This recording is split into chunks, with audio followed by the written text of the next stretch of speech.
fishing news is brought to you by Navionics, Okuma, Yozuri, Evinrude, Llama Glass, and the Star Island Yacht Club in Montauk, New York.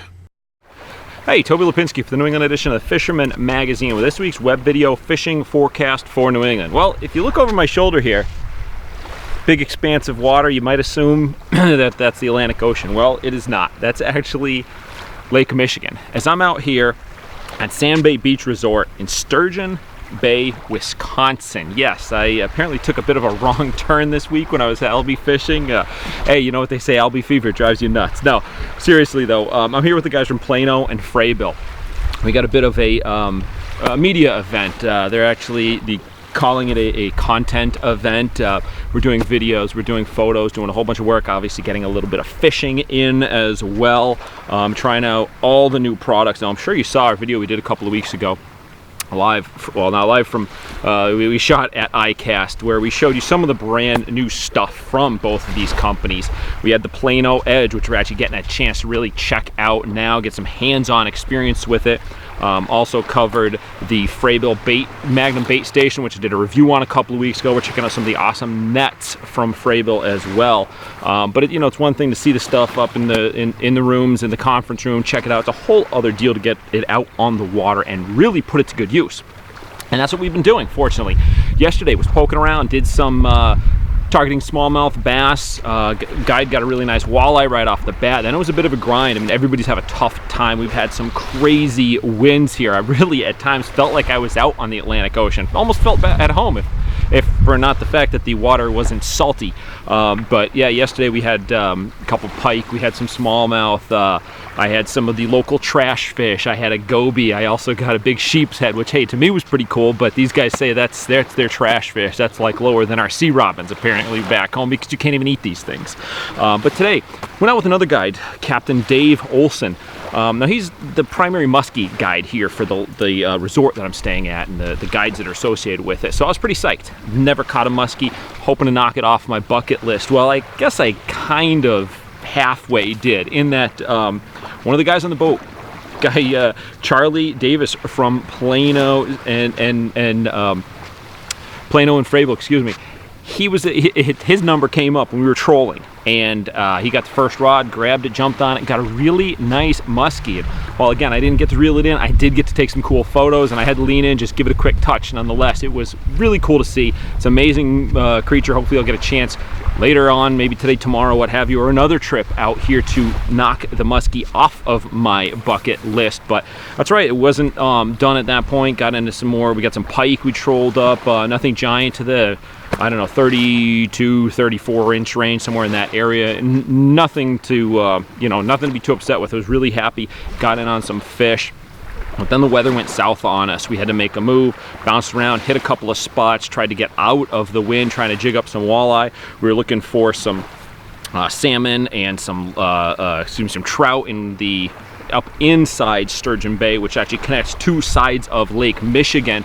We were seeing fish. We had brown trout literally jumping around the boat. We could see them all over the electronics, but as so often happens to be the way, we could not get them to strike. But nonetheless, awesome event. Stay tuned. Going to do a little write-up, I'm sure, on this trip. And got to check out this new Plano Edge product. Is amazing. We've all sort of come to know and love the traditional Plano units. Well, they take it a whole nother step further with the Edge units. Start off, check out that review we did from ICAST a couple of weeks ago. It's in the library section, the video library, excuse me, at thefisherman.com, and I'm sure we're going to have more coverage on it coming up. But you don't want to hear me talk about what's going on out here, I'm sure. Unless by chance you happen to be coming out here very soon, then hit me up. I'll see what I can do for you. Back home, we have the public hearings on striped bass tax conservation. The regulations are going to be changing next year. It's just a matter of how they're going to come about. We had Rhode Island and Connecticut this week, which unfortunately I had to miss. I had some guys reporting back to me. Haven't gotten word quite yet, as I don't have really good cell or internet service out here, so I'll get the word on exactly how those meetings went. But this coming week, next week I should say, we've got hearings in Maine, New Hampshire, and Massachusetts, Monday, Tuesday, Wednesday. All the details on these meetings can be found right now, of course, at thefisherman.com. We've got details on all of the meetings, not just here in New England, all across the East Coast. We've got the information on how you can submit your public comment if, like myself, you're unable to attend the meetings in person. Does not matter, as long as you get your word in. Let them know what your thoughts are in regard to the options that we've got. There's no getting around it. Regulations are going to change in 2020. Well, I guess technically they could stay status quo, but that's not going to get us where we need to be. So check it out right now, fisherman.com. And if you're in Maine, New Hampshire, Massachusetts, be sure to get out to those meetings next week and submit your public comment. All right, getting back home. Like I said, I've been here for a couple of days. Don't have the greatest of cell or internet service, so I don't have a hard line on exactly what's going on back home. I can only assume, as always seems to be the case, when I'm away, fishing turns on. I'm sure the albies are hot. I'm sure there's bass in the surf in my home spots. But for a look at what's going on, we've got a video contribution this week from regular contributor TJ Kopecki. Thanks, Toby. Hey guys, I'm coming to you tonight live on location from the Coles River in Swansea, Massachusetts. The bite here has actually been pretty good for stripers. It's more of quantity over quality, a lot of smaller stripers, but it's been really good, really good. I've been out here a couple of nights this week already and caught probably 15 to 20 bass every time I've come out here. Pretty much all small 15 to 20 inch fish. But I gotta say though, the bugs are killing me, and now with the Triple E scare, I just wanted to give a little friendly reminder that, don't forget to bring your bug spray out here. With all the Triple E that's going around in southeastern Mass and Rhode Island. It's just a good practice to stay safe, and we don't want our fellow fishermen to get the Triple E, or even it'll warn off ticks, because ticks like that cooler weather, and they'll latch onto you.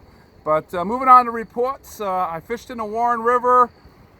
Seemed like the blues moved back in that area. Also the Barrington River Bridge. I tried both bridges. Mainly got blues, not stripers this time.